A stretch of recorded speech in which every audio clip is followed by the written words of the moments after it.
Welcome everybody. Happy Friday. Thank you all for attending. We are so excited to have everybody on the call today and participate in this webinar around mental health. This is going to be one of hopefully many alumni virtual series that we're going to bring to you over this year and next year and hopefully many years to come. My name is Nathan Gigee. I'm the alumni board president this year, class of 2012. We've got two amazing panelists today that are going to talk to you about mental health, Kevin Boyle and Thomas Verm, who are going to introduce themselves shortly. These are going to be some really important topics. We're super excited to talk about them with you guys. And these are topics that, don't just apply to quarantine and during the pandemic, but these are topics that we feel will span, your lifetime, and it's things that people deal with day in and day out. While this is good advice coming from our professionals, these are just suggestions based off of some of our own alumni experiences, and they do not necessarily reflect the views of TLU as a university. And if you do feel like you need to seek help today, don't use this as your only source of remediation. We have resources at the end of the webinar for you to reference and reach out to. So now I'd like to ask Kevin Boyle and Thomas Verm to come on and do a quick introduction of themselves. All right, everybody. Hello, I'm Kevin Boyle, class of 2012. I'm a life coach and mediator out of Austin, Texas. I'm not depressed by my depression. I just go through the symptoms and, work on it accordingly. Have a lot of good feedback for you guys today. Happy to be here. I work with kids as young as kindergarten about social anxiety, all the way up to CEOs, big engineers in the working world. Happy to be here. Cheers, guys. Thanks, guys. And I'm Thomas Verm, class of 2015. I'm a licensed master social worker working at MD Anderson Cancer Center, helping to provide kind of crisis intervention counseling there. I've been there for a few years, and it's been a really cool experience, working with folks, especially with their issues of depression and anxiety, which we're going to focus on a lot more of today. So I'm very happy to be here. I'm happy for everybody who's been able to join us today, and anyone who's going to be able to join us by watching the recording in the future as well. So thank you guys so much. Awesome. Thanks, guys. Super excited again for today.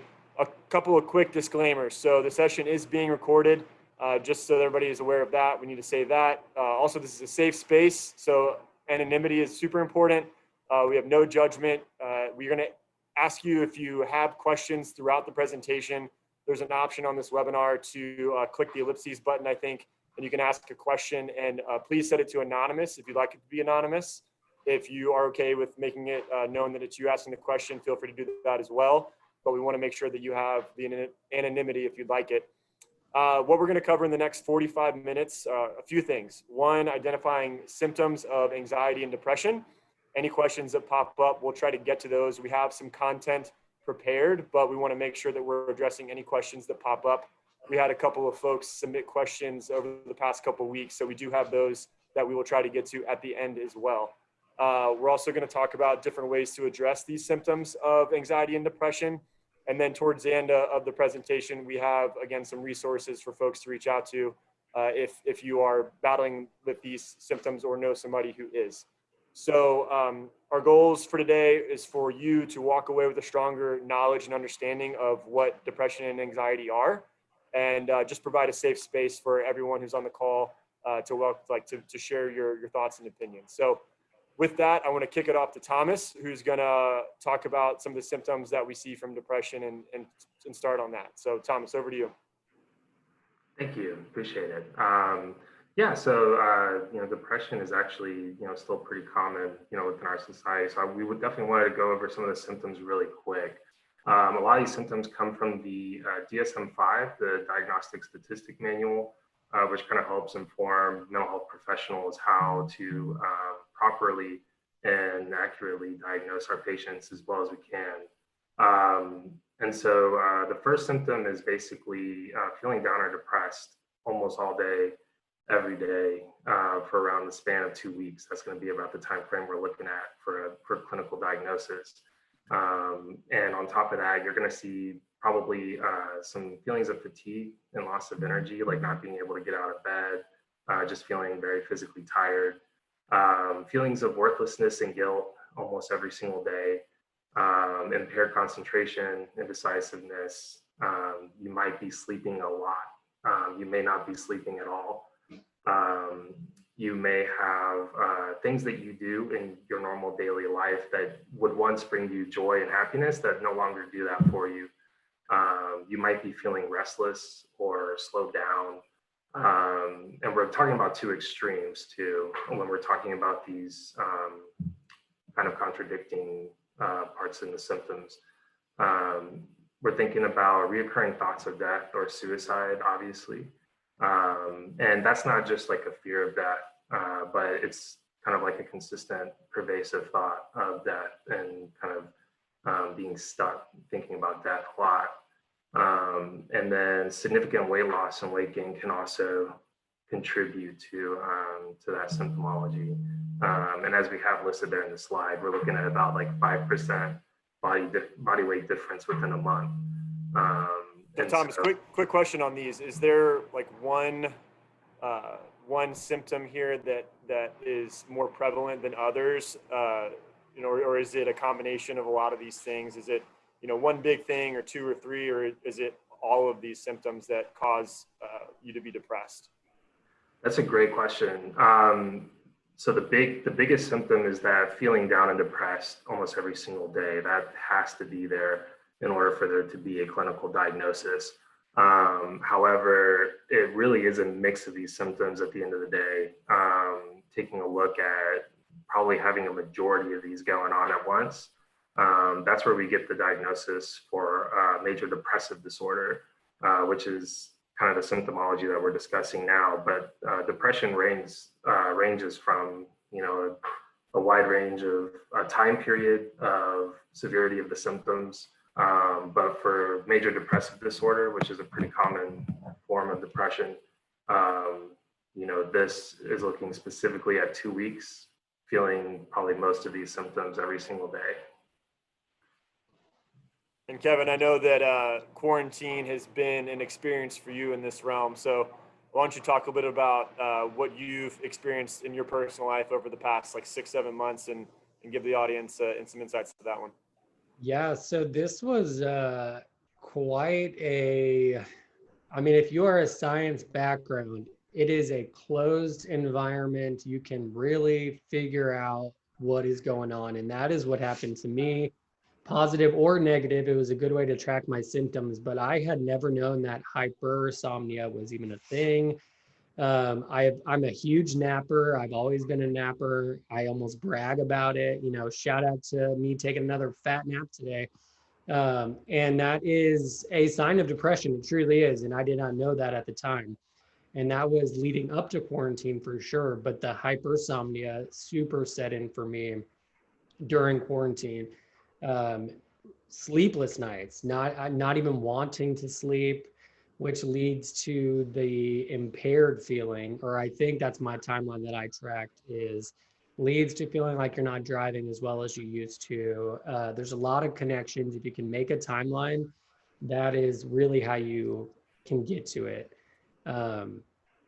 Weight loss, I lost at least 5% of my body weight, and I was already in shape. I was working out at the same time, I will say that, because as a life coach, I promote encouragement, positivity, being outside, everything that you read in a book, everything that bothers you if you're not feeling great that you read on the internet.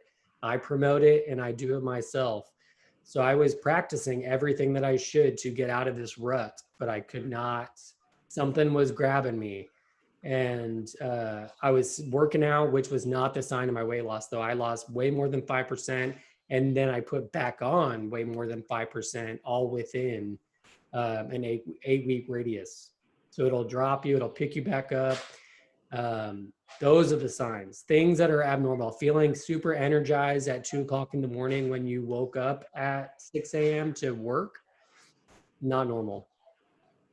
So Kevin, I feel like those are some symptoms that maybe folks have been experiencing their entire lives.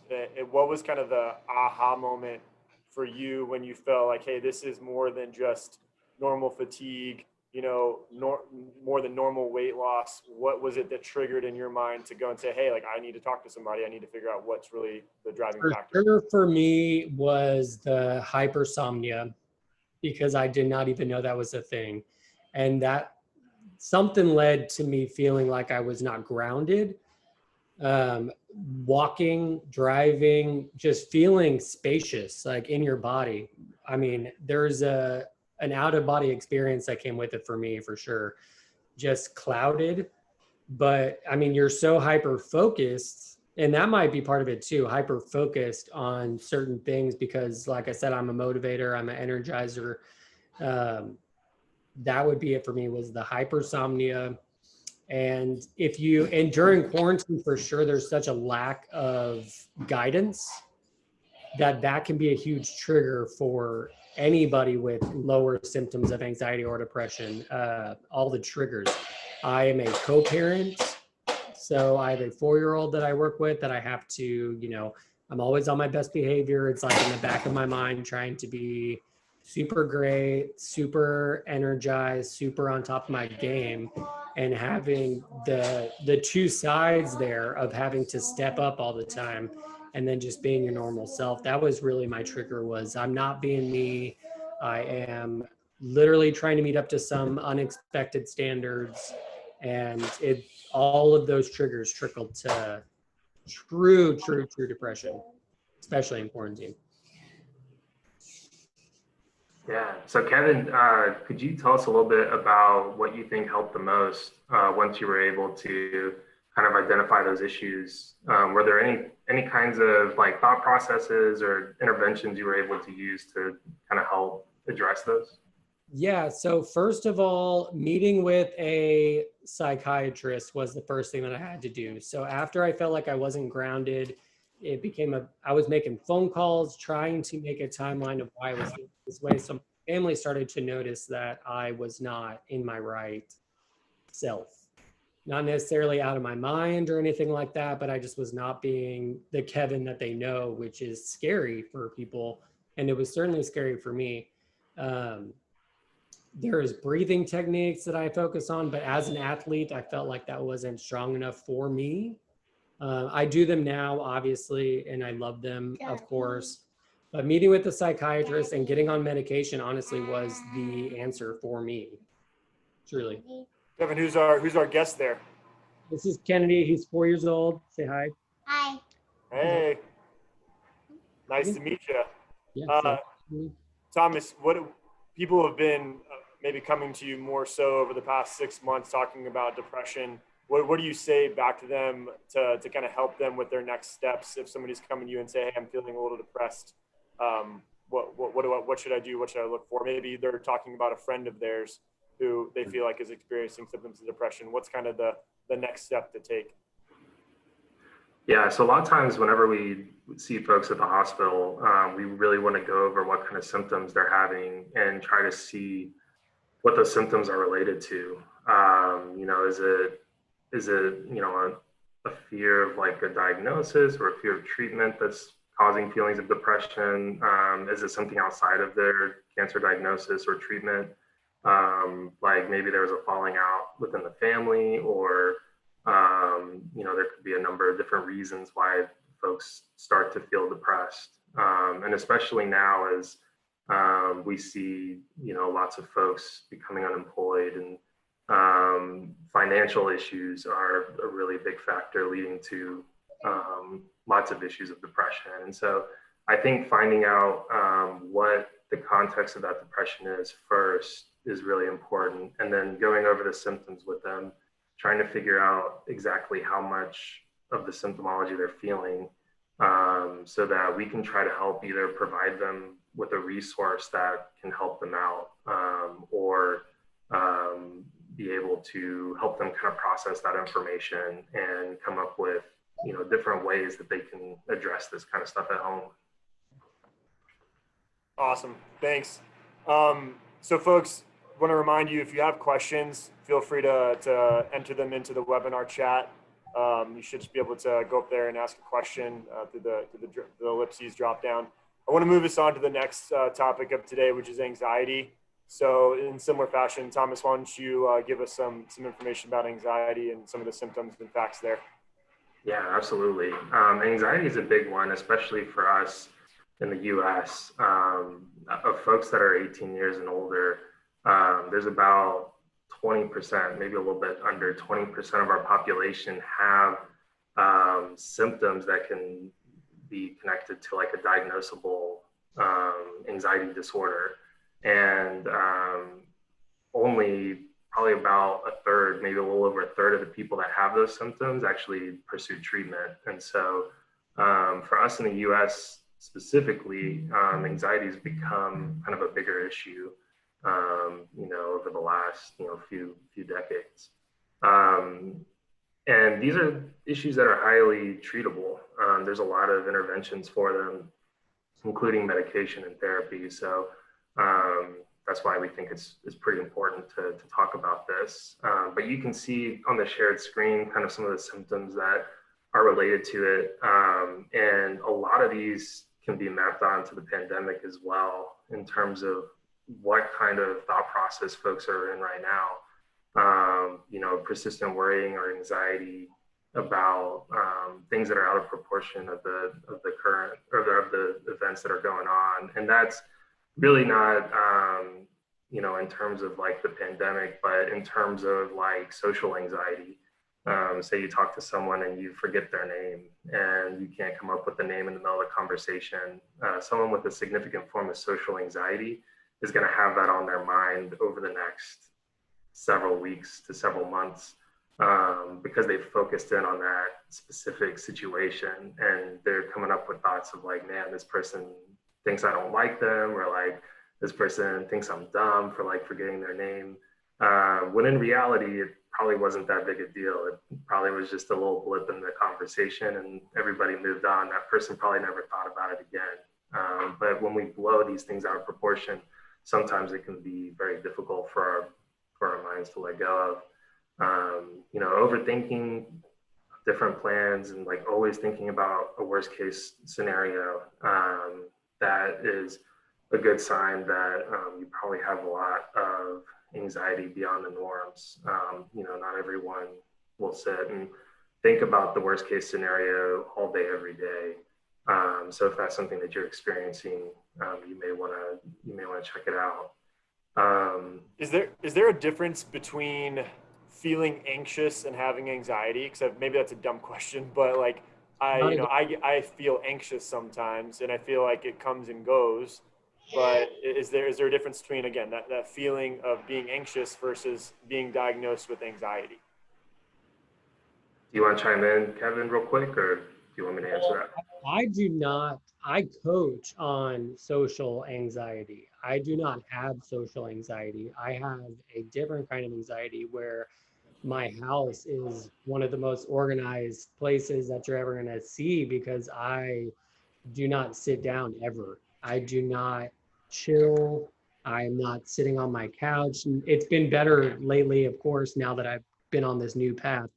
But everything is, I'm walking around picking things up constantly. Part of that is having a kid, which it may have started, honestly, when I had a kid. It's a constant anxiety of, oh, my house needs to be reset and just in order so that I can feel like I'm in order to move on to the next process. And there comes that fear of, what am I leaving out? What am I leaving out? Or so many things. I can go on and on. I mean, that's the anxiety for you, is truly the restlessness. And it's not, that's a huge sign. And restless as in you are constantly getting up, you are never sitting down, you are picking things up, moving them around. Borderline OCD, but we're not even going to get into that. But I do think that there is a bridge between anxiety and OCD, of course. But Kennedy is holding on to a anxiety tool necklace. You want to show him how to breathe through it? You breathe through your nose and out through your mouth like a whistle. That's a great practice tool. Back to you guys. Yeah, definitely. I think Kevin hit the nail on the head that there are many different kinds of anxiety. we have anxiety related to different things. In terms of a diagnosis, we're often looking at situations in which people are seeing impacts on their social life, their work life, and in terms of it getting in the way of them being able to live their daily lives with full functionality. And so when we look at these issues with anxiety, sometimes this anxiety is crippling. It just kind of stops you. It either stops you or drives you up to a point where you can't stand it anymore. And so some of the symptoms that Kevin was talking about, that inability to relax, that could be like every single day, like you cannot relax. You have to keep going, you have to keep moving, you have to keep doing things, because otherwise that feeling of anxiety probably rises up even more intense than it was before. And also one of the symptoms we have is the inability to set aside or let go of that worry. A lot of us can like take a moment, take a breath, and we feel anxious about something, but then we get past it. We let it go, we kind of move on. And that's the ideal, and that's normal. But when someone isn't able to let go of that worry or that anxiety, if it's really impacting them throughout the day, every day, for quite a while, then we want to definitely take a look and see what's going on, seeing what other ways we can try to help support them. But a lot of people don't understand that these are symptoms of a diagnosis, and that is something that can be treated.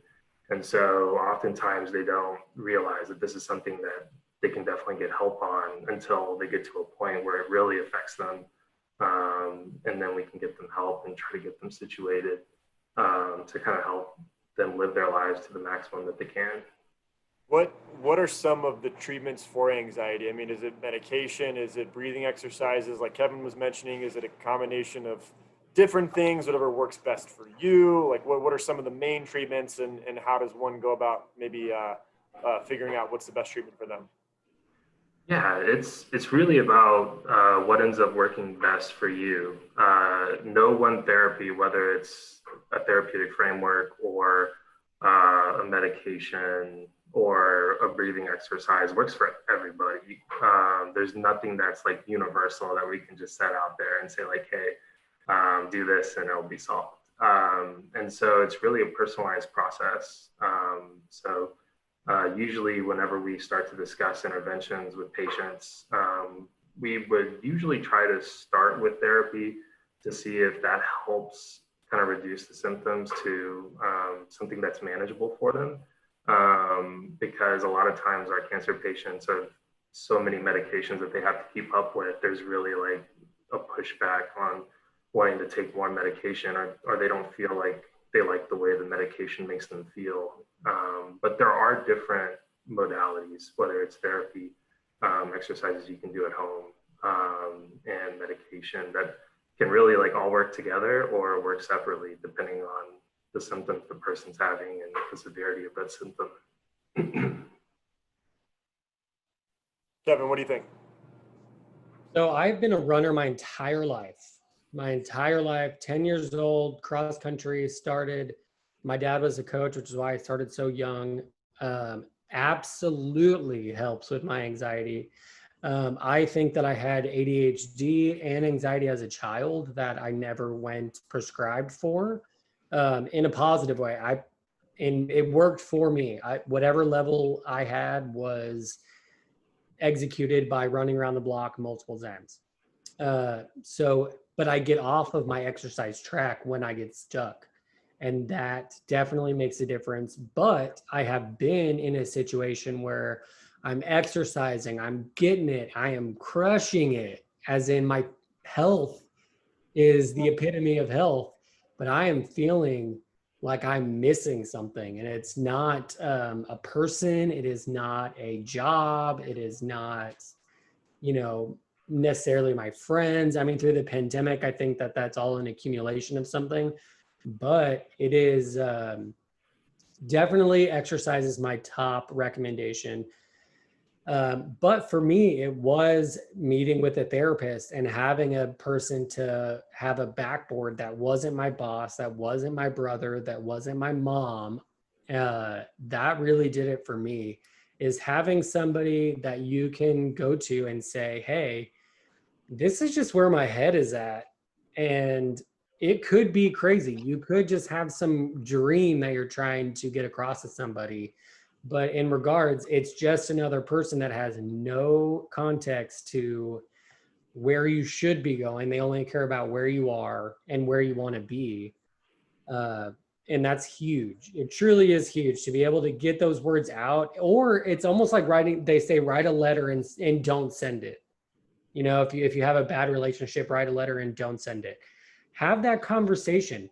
Practice your skills. If you are, I mean, especially with everybody that is in my age group who just got into their 30s, we had so much adrenaline pumping through our veins for the last 30 years, whether it was sports, whether it was school, whether it's job interviews or changing jobs, to then go to nothing, like a pandemic, or just the fact that we're turning 30 and that we're in a still place in our lives. You've got to get to somebody and just say, hey, is this normal? Because guess what? It probably is.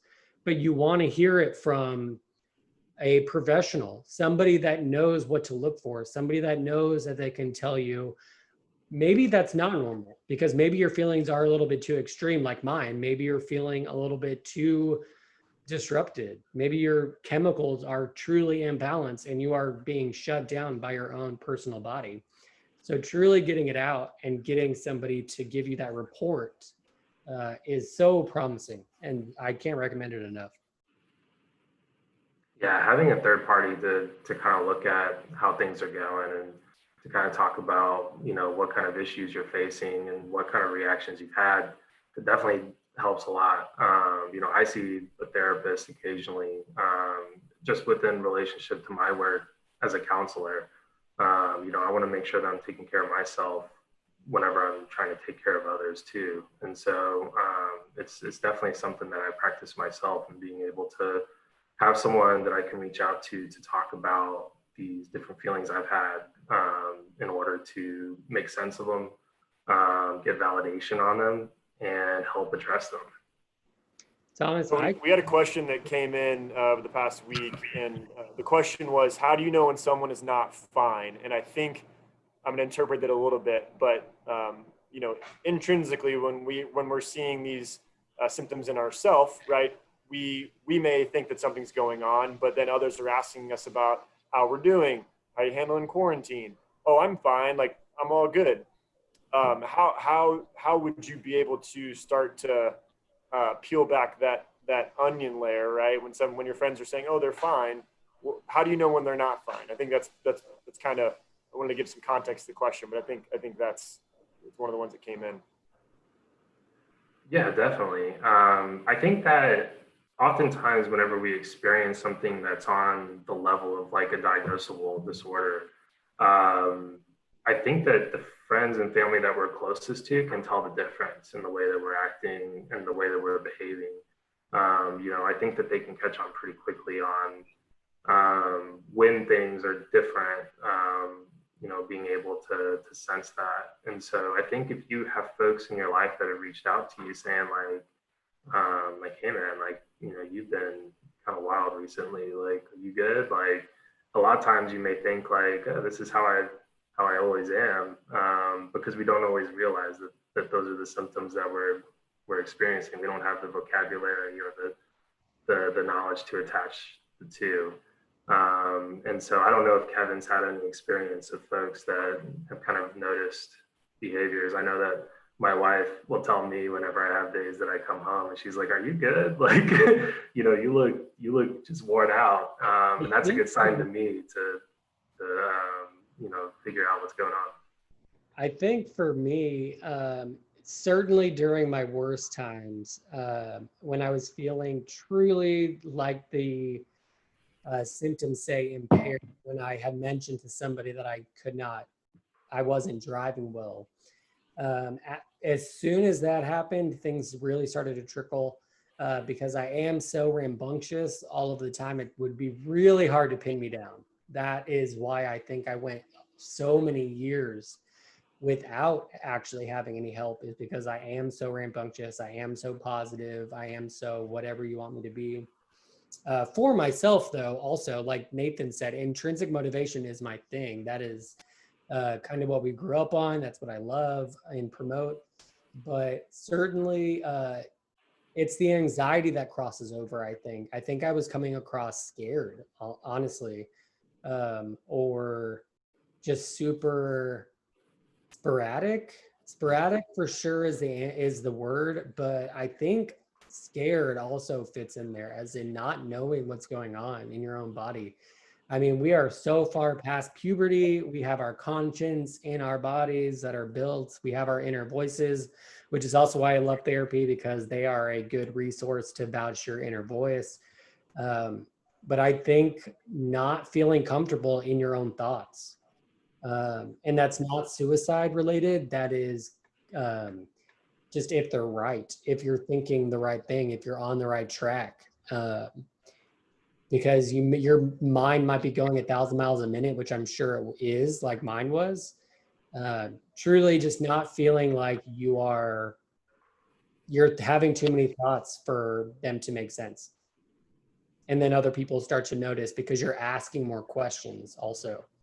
That was it for me. I was definitely asking more questions, as in, does that sound right? I mean, does that make sense? I would say, does that make sense so many times?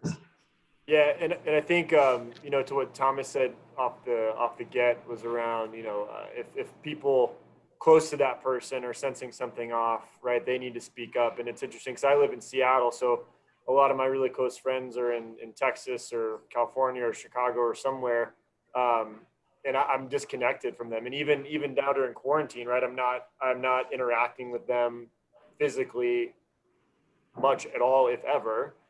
And so, you know, on a personal note, my close friend's wife was able to see them, you know, a couple weeks ago, and she basically pulled me aside, was like, "Hey, you need to talk to him more because he's depressed and he's not talking about it." And so for her to step up to the plate and do that, right, kind of now my eyes are huge and like, hey, I really need to do a better job of connecting and just being a listening ear, right? I mean, I think that's huge. And just to get back to it, you know, if you are close to somebody and you are sensing this, right, it's we're all recommending and saying it's a good thing to bring that out and try to have a support network be there to kind of confide in and help them come out, like try to pull them out of that depression or anxiety. So we have a couple more questions, and I want to bring it up because I think that it's something that we all deal with every day. Social media. So talk to us a little about how social media impacts our mental state, especially around, you know, depression and anxiety, because I think this is something that everybody can relate to and would just be worthwhile spending 5-10 minutes here. Yeah, definitely. I think like from the research that I've seen, it's kind of inconclusive what kind of effect social media has on folks over the long term. You know, based on research done with like, you know, older adults and research done on like younger adults and teens, the effects can range widely, both in positive and negative directions. I think it's definitely been a lot less about whether or not you use social media, as much as it's about how you use social media. You know, what kind of things are you looking for when you go on social media? You know, are you using it as a social tool to connect with friends and family? That's great. You know, shoot your friend a message, say, hey man, how you doing? Do that check-in like Nathan was talking about earlier. Or are you getting caught up in, you know, arguments online? Do you feel anxious when you start engaging with social media? Do videos pop up that bother you? You know, I think it can go both ways. I think it's less about whether or not you use it, but more about how you use it on a regular basis. And so they've had some research that shows that it can develop problems with like anxiety and depression. But they've had similar studies that show that it could have a real positive impact on providing like that kind of social support. I vouch for that as well. I mean, during quarantine, I actually gained a huge social media following, which was great. But at the same time, I mean, super great. It actually led to me, working and getting some paid promotions, et cetera, et cetera. But it started with me noticing that kids that I was working with doing things that gave me some PTSD straight up of how I used to act or how I was perceived when I was super young. And it's scary. I mean, things were different 20 years ago or 15 years ago when like the internet really first started. So it's, I mean, very open now and very watched. And, or if you're a parent, you should be watching. But I was watching some young girls do things that I did not necessarily think were great on the internet. And it totally triggered me. But at the same time, it's inconclusive. It absolutely gave me a boost. And to this day, still does give me a boost. That's what I'm doing. That's how I do half of my work now. So I absolutely love it. It gives me a great timeline for my family and my friends. But you do still need to connect with your actual friends, in my opinion, as in social media does not replace your family and your friends. And that can lead to some tunnels.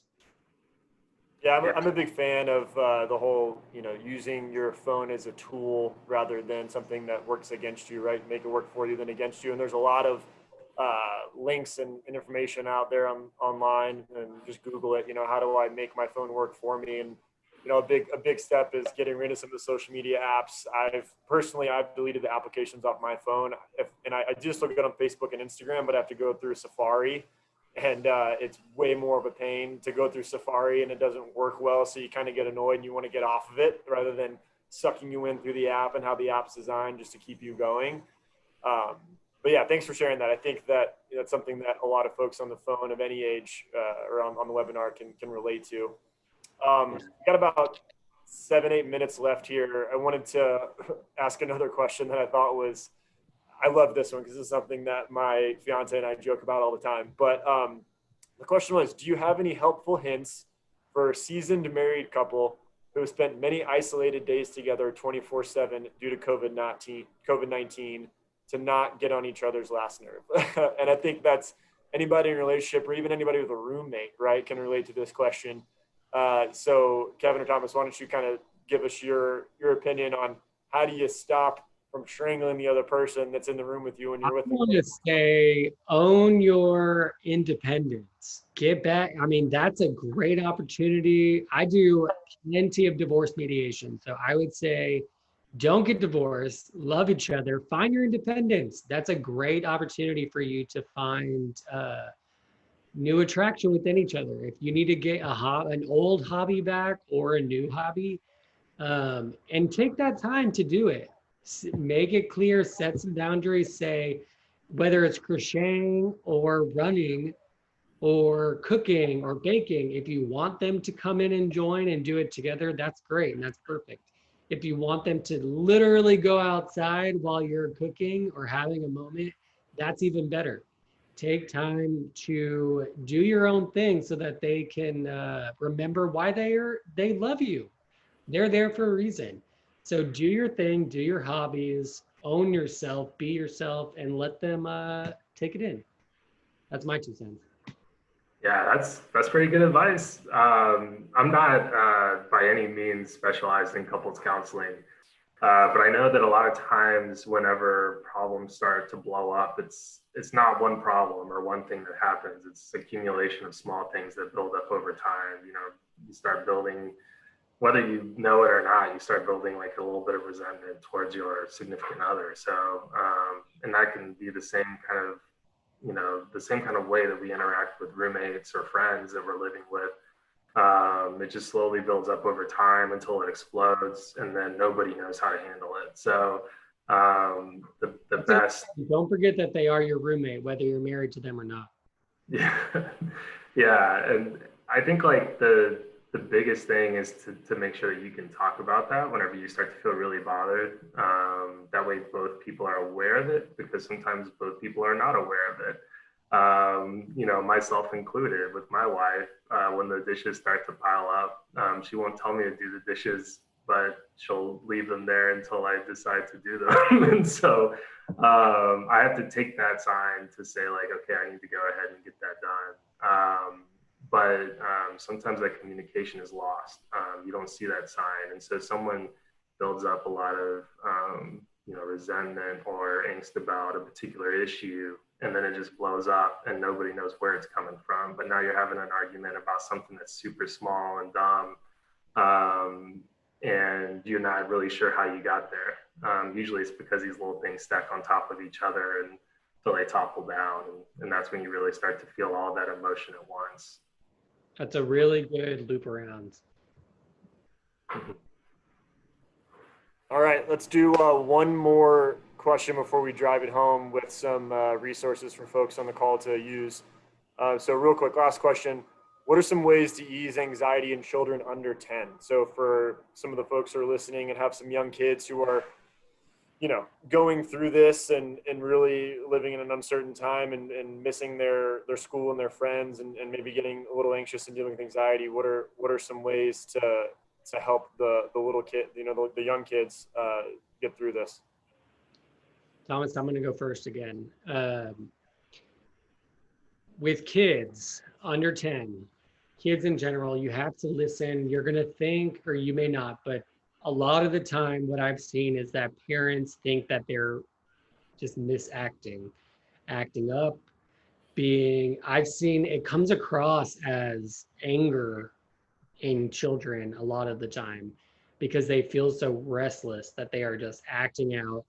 Whether if you have siblings, it's fighting with siblings or fighting with siblings because you want to be left alone. So it's the isolation, as in they want to play video games by themselves.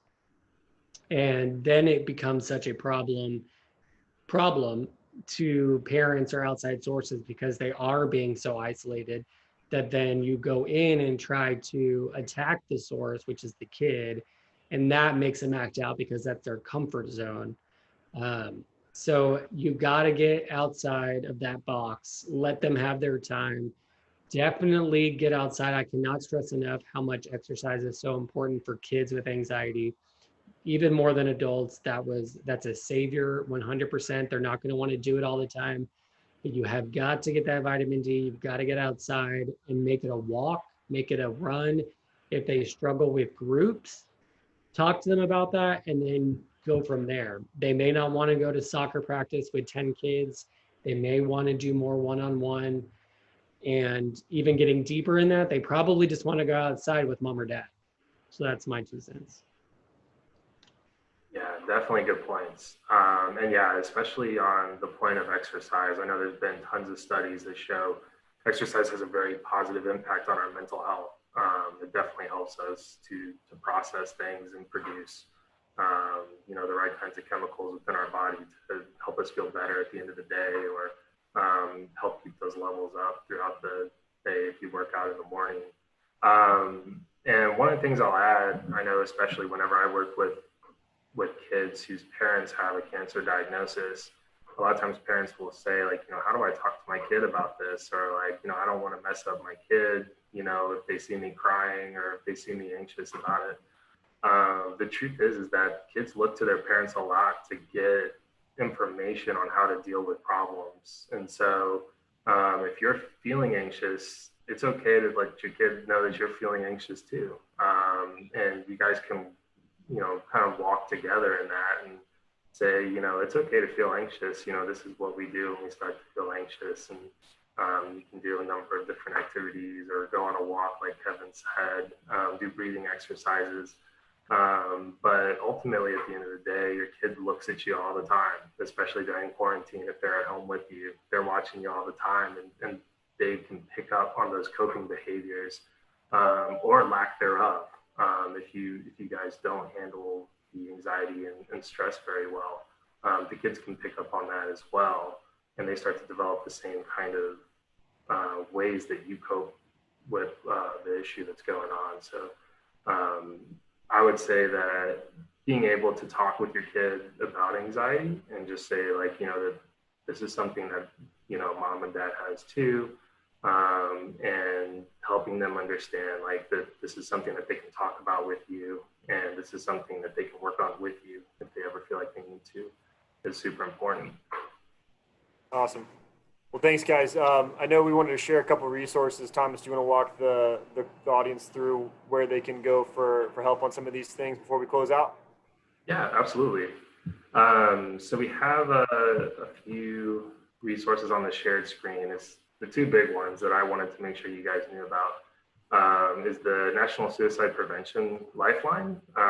If you ever start to feel like you are having suicidal ideation, or if you find yourself thinking about death and suicide a lot more often, this is a great crisis intervention line.